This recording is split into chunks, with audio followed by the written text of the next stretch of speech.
नमस्कार दोस्तों। देश में एक चीज की खूब चर्चा हो रही है। वो चर्चा ये कि वन नेशन वन इलेक्शन, इसकी चर्चा हो रही है। तो सवाल ये उठा कि वन नेशन वन इलेक्शन क्या है, इस पर कितनी खर्च आएगी और अभी जो चुनाव होते हैं उस पर कितने खर्च होते हैं।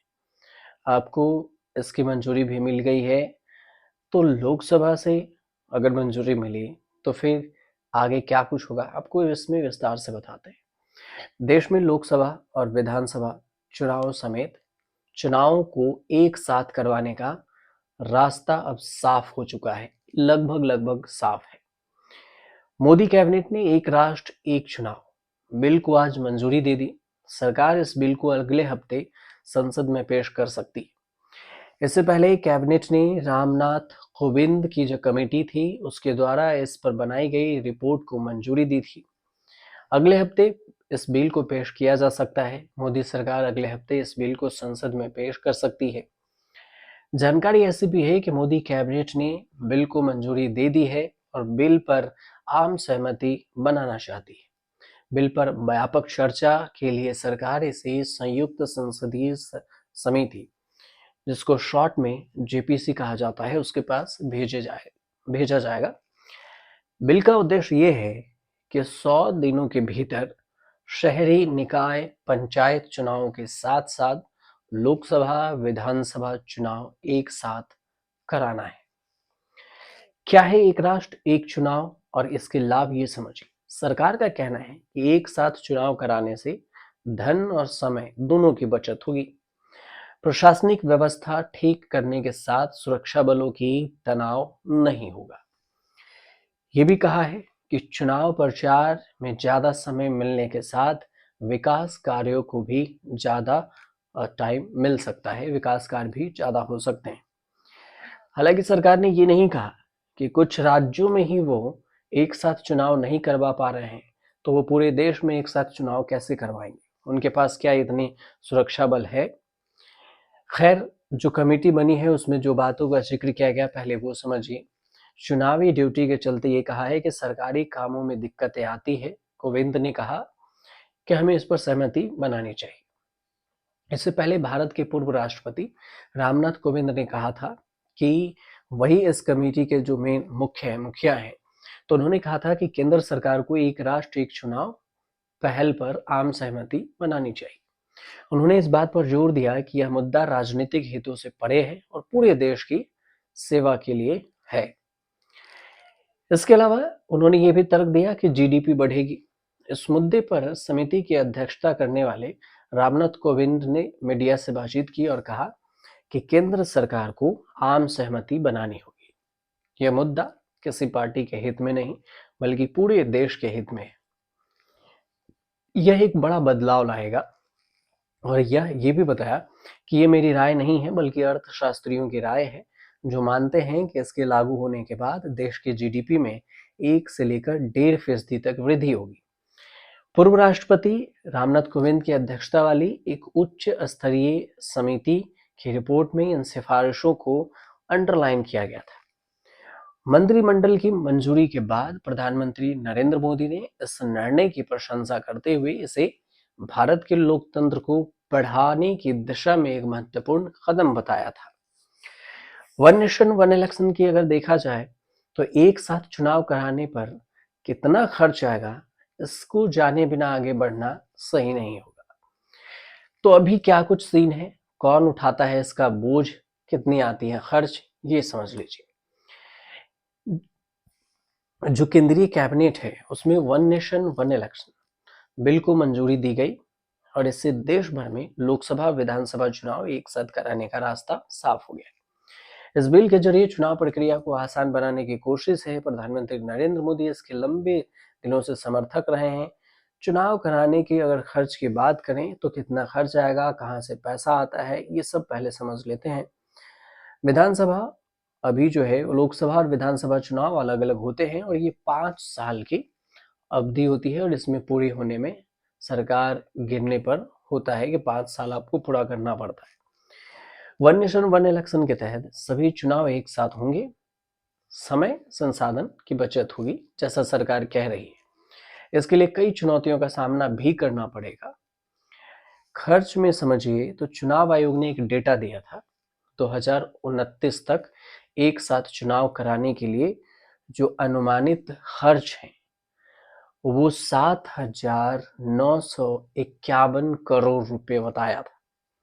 चुनाव आयोग ने पूर्व राष्ट्रपति रामनाथ कोविंद की अध्यक्षता वाली समिति को अपनी रिपोर्ट में कहा, इसके लिए बहुत सी तैयारियों की जरूरत होगी। वोटर लिस्ट अपडेट करना, वोटिंग मशीनें खरीदना, सुरक्षा बलों का इंतजाम करना, ये कुछ जरूरी काम है। इसी की वजह से अभी भी कई क्षेत्रों में चुनाव में विफलताएं होती हैं, गड़बड़ियां होती हैं।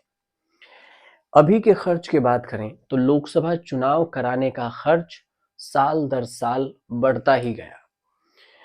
शुरू करते हैं जब से हमारा देश आजाद हुआ, पहले चुनाव हुए उस समय से 1991, 1992 में 1951-52 में भारत के पहले चुनाव में 68 चरणों में कुल 10.5 करोड़ रुपए खर्च हुए। सेंटर फॉर मीडिया स्टडीज की एक रिपोर्ट कहती है 2019 में यह खर्च बढ़कर 50,000 करोड़ रुपए, 7 अरब डॉलर हो गया। समझिए कि ये कितना गैप आया। देश की आजादी के वक्त जहां 10.5 करोड़, वही 2019 में 50 करोड़ रुपए, 7 अरब डॉलर खर्च हो जाता है सिर्फ चुनाव कराने में। खर्च बढ़ने के पीछे फैक्टर बताया गया, कई सारे फैक्टर्स हैं। चुनौती है जिसमें मतदाताओं की संख्या में वृद्धि है, बदलती चुनाव प्रचार की रणनीति है, खासकर सोशल मीडिया पर बढ़ता खर्च है। 2014 में लोकसभा चुनाव हुए थे तो 3870 करोड़ रुपए था इसका खर्च। पिछले देखें तो हर मतदान में जो खर्च है उसका विश्लेषण से पता चलता है 1951 में 6 पैसे प्रति मतदाता था जो खर्च। 2014 में 46 रुपए हर एक मतदाता पर खर्च होता है चुनाव कराने में। यह भारत में चुनाव कराने के बढ़ते वित्तीय बोझ को दर्शाता है कि कैसे बोझ बढ़ रहा है। चुनाव आयोग किस पर खर्च करता है पैसा, ये भी समझ लीजिए। खर्च कई तरह से होते हैं। अधिकारियों, सशस्त्र कर्मियों की तैनाती, मतदान केंद्र को स्थापित करने, ईवीएम खरीदने, स्याही को खरीदने, इसके अलावा कई सारे टेक्निकल हैं, छोटे छोटे चीजें हैं, उसको चलाने पर खर्च होते हैं। इनमें ईवीएम की खरीद पर खर्च महत्वपूर्ण है। रिपोर्ट ये कहती है कि 2019 के लोकसभा चुनाव में पूरा होने के बाद भी ईवीएम की खरीद, रख रखाव पर खर्च बढ़ा। चुनाव के बाद पहले बजट में ईवीएम के लिए 25 करोड़ रुपए आवंटित किए गए। प्रशासनिक लागत भी खर्च हुआ। इसी ने जो चुनाव अधिकारियों ने बताया कि स्वयं सेवकों को उनके चुनाव संबंधित कामों के लिए पारिश्रमिक सैलरी भी देनी होती है, रोजाना भत्ता। खर्च कौन करता है तो अक्टूबर 1979 में कानून और व्यवस्था मंत्रालय की ओर से जारी जो गाइडलाइंस थे उसके अनुसार से केंद्र सरकार लोकसभा चुनाव की पूरी लागत देती है। इसी तरह राज्य विधानसभा चुनाव का खर्चा पूरी तरह से राज्य सरकार देती है। हालांकि राज्य और लोकसभा चुनाव के एक साथ होते ही जो लागत है राज्य और केंद्र के बीच में समान रूप से साझा की जाती है। संसाधनों की जरूरत कैसे बढ़ेगी वन नेशन वन इलेक्शन में, चुनौतियों क्या क्या है वो समझ लीजिए, कैसे आपको ज्यादा पड़ेगा। चुनाव आयोग ने मार्च 2023 में विधि आयोग को बताया कि 2029 तक 13,06,000 पोलिंग बूथ की जरूरत होगी। जनवरी 2024 में कोविंद पैनल को लिखे पत्र में चुनाव आयोग ने इसको दोहराया। चुनाव आयोग ने कहा कि 26 लाख बैलेट यूनिट बीयू और 17,08,000 control unit CU, 17,08,000 voter verification paper audit VVPAT की कमी है। अभी बताएं कि इसको पूरा करना होगा। सिर्फ उपकरण ही नहीं है, टेक्नोलॉजी ही नहीं है, कई सारी चुनौती है। वोटर लिस्ट को अपडेट करना है, स्थानीय निकाय चुनावों की वोटर लिस्ट बनानी है, उसको अपडेट करना है, सेमीकंडक्टर की सप्लाई में भी है, वोटिंग मशीनों को भी बढ़ोतरी होगा, उसको भी खरीदना पड़ेगा, ईवीएम भी खरीदना पड़ेगा। इस सब को लेकर चुनाव आयोग ने माना कि 2029 से पहले नई ईवीएम मॉडल आ सकती है। इससे सभी पुरानी मशीनों को बदलना पड़ सकता है। इससे जो खरीद प्रक्रिया है वो काफ़ी जटिल है। पोलिंग बूथ में चुनाव कर्मियों की ज़रूरत भी पड़ेगी। चुनाव की सुरक्षा सुनिश्चित करने के लिए कर्मचारियों की ज़रूरत होगी, सुरक्षाकर्मी की ज़रूरत होगी। चुनाव आयोग 2029 में जो जानकारी दी उसके अनुसार से कहा है कि 50% सुरक्षा बलों को बढ़ाना पड़ेगा, जितने अभी सुरक्षा बल हैं। अब समझिए इसमें किस रफ्तार से हायरिंग की जाएगी सेना को, पुलिस फोर्स को, कि 50% और बढ़ाए जाए जितने अभी हैं उसमें। इसके लिए लगभग 7 लाख सुरक्षा कर्मी की जरूरत पड़ सकती है। ईवीएम वीवीपैट को रखने के लिए देश भर में 800 और भी गोदाम की जरूरत होगी। कोविंद समिति की सिफारिशों को केंद्रीय मंत्रिमंडल ने पहले ही स्वीकार कर लिया था और अब बिल की भी मंजूरी मिल गई है। तो वन नेशन वन इलेक्शन की रफ्तार थोड़ी सी है धीमी, लेकिन बढ़ने की उम्मीद है। लेकिन अभी भी कोई संवैधानिक व्यवहारिक चुनौतियां बहुत सारी है, उससे निपटना बाकी है। सरकार इस योजना को आगे बढ़ाने के लिए जरूरी संशोधन करने पर काम कर रही है। यह बिल देश के लिए चुनौती के हिस्से से भी देखा जा रहा है, लेकिन तैयारियों संसाधनों की जरूरत है, उससे निपटना बहुत जरूरी होगा।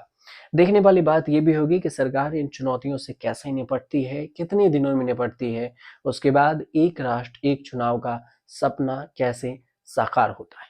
फिलहाल आपको जानकारी उम्मीद करते हैं अच्छी लगी हो। अगर अच्छी लगी हो जानकारी तो चैनल को सब्सक्राइब कीजिएगा, शेयर कीजिएगा, कमेंट कीजिएगा।